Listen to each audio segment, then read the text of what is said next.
padrão, que parece ser algo fácil, mas as pessoas, infelizmente, banalizam, e realmente quando chega na prática, quando chega lá no, né, mesmo na assistência ao paciente, acaba não seguindo. E você também que está entrando agora para, né, todo esse conhecimento da enfermagem, ou seja, estudante, ou terminou agora o curso, não banalizem. A biossegurança é uma das questões que mais são mais temidas aí para todos os empregadores, tá? Para todas as instituições. Por quê, pessoal? Porque isso vai impactar. Se eu tiver um colaborador afastado porque ele se contaminou, tá? Porque ele sofreu um acidente ali com material biológico, além de ser, né, um problema para o profissional, a gente olha primeiro para o profissional, tá?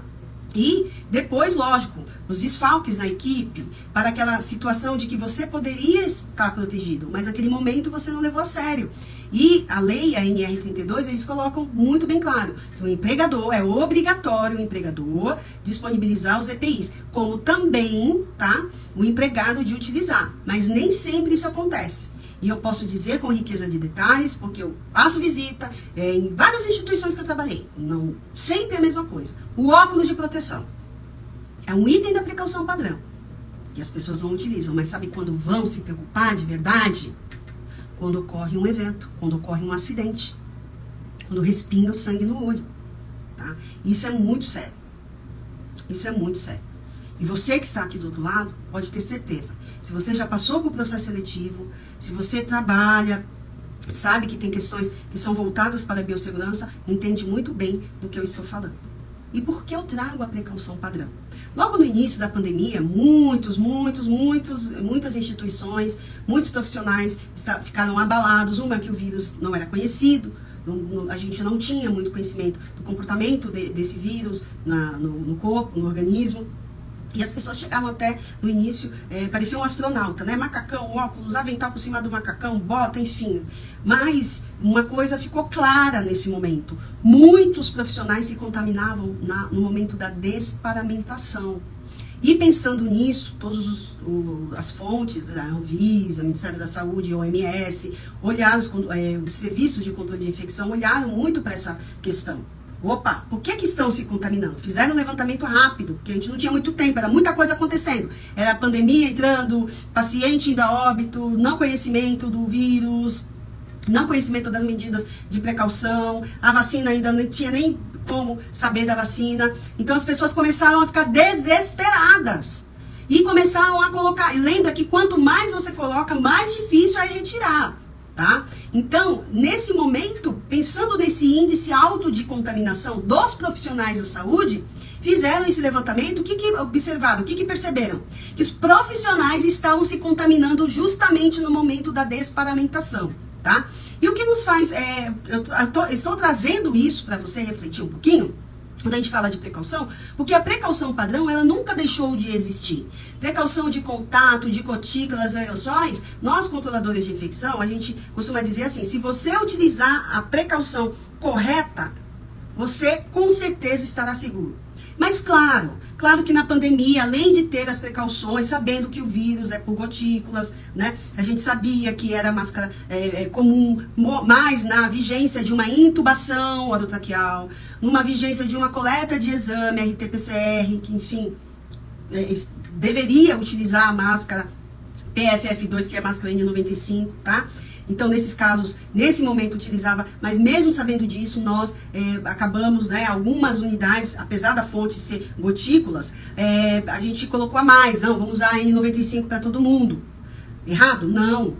Porque a gente estava conhecendo naquele momento. E hoje, como que é hoje, pessoal? Que muitas pessoas acabam tendo dúvida.